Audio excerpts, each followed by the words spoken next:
Okay, so I've been asked about the how to do pre-shading, and it's pretty difficult to try and capture that on film, especially when you're trying to do a white part, um, because the buildup of the paint is so subtle. It's really difficult to film that with the airbrush and the compressor running and trying to explain yourself.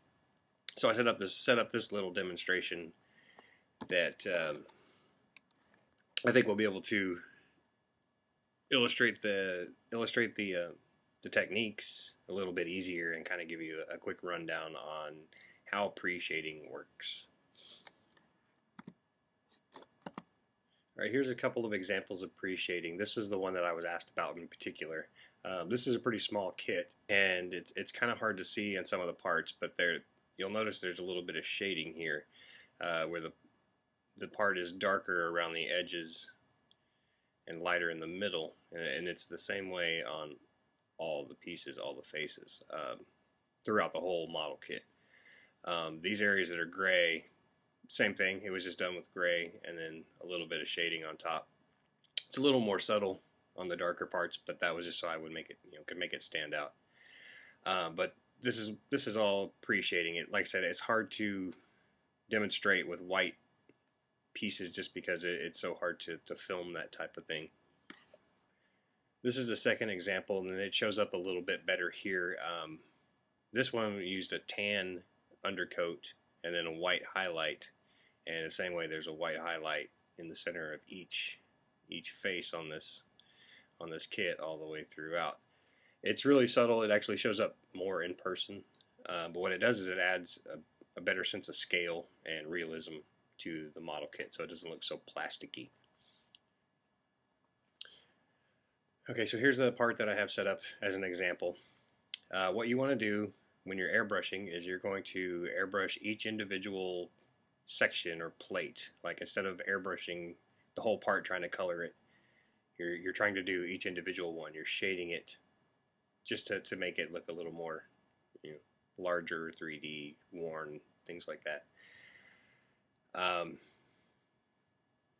So we'll need to go through and do that for all of these faces.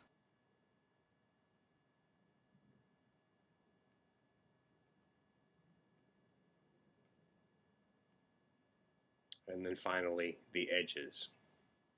So it's easy enough. All you need is your part. In this case, I have it illustrated like it's primered in gray. This is kind of the standard primer gray color. It's about 50% neutral gray. And for the highlight color, since I'm going to do a white piece, I would just use white. And what you do is you airbrush pretty much. I always airbrush around the edges a little bit, and then you still fill in the part here, and that's your first layer. And you build up a couple of more layers until you get to the desired color for your top coat, or how much contrast you want between your highlight and your shadow. You can always add more, so do it light at first, and then build it up as you see necessary, or as to your taste, basically.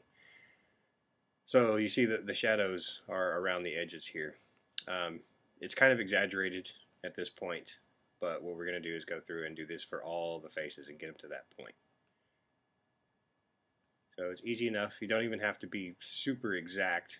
It actually gets a little bit easier than you think once you start going, because you're not really worried about overspray and stuff. You're shading the piece, and you want it to be soft, subtle shading, or at least I do. I like subtlety. You can make it much more harsh if you want. And again, this is the initial step, so we would go through and shade it, or highlight it, I guess, not shade it. Of course, it would be a little easier if this was an actual piece that I could rotate around and airbrush. Alright, so there's our first step.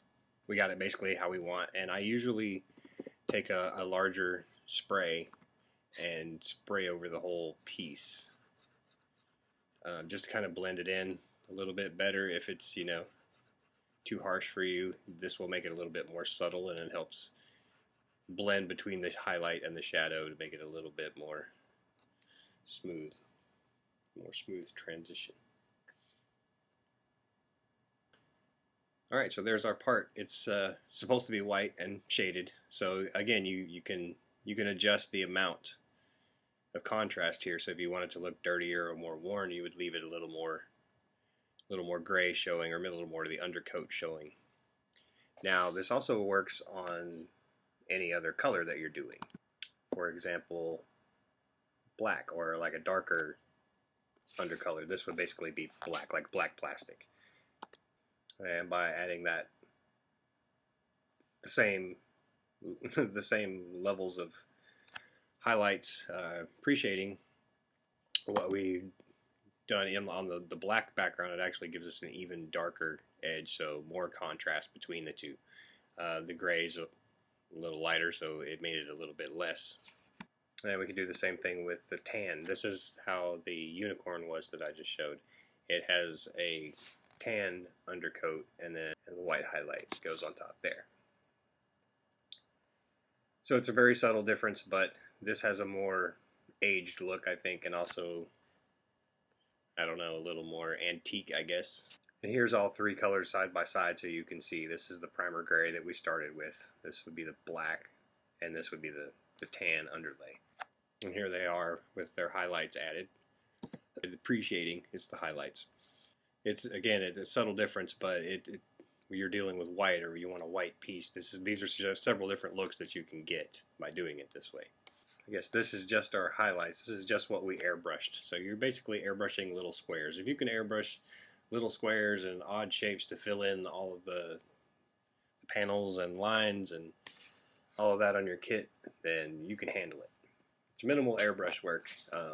It's kind of tedious when you have to do 200 parts, but that's what it takes to get a nice professional finished kit. Alright, so just to recap, here's our basic gray part. Here it is with our appreciating, highlighting the centers of all the panels. And all you have left to do is panel lines, add your decals, and you're good to go. Assemble your model. Actually, top coat, then assemble your model.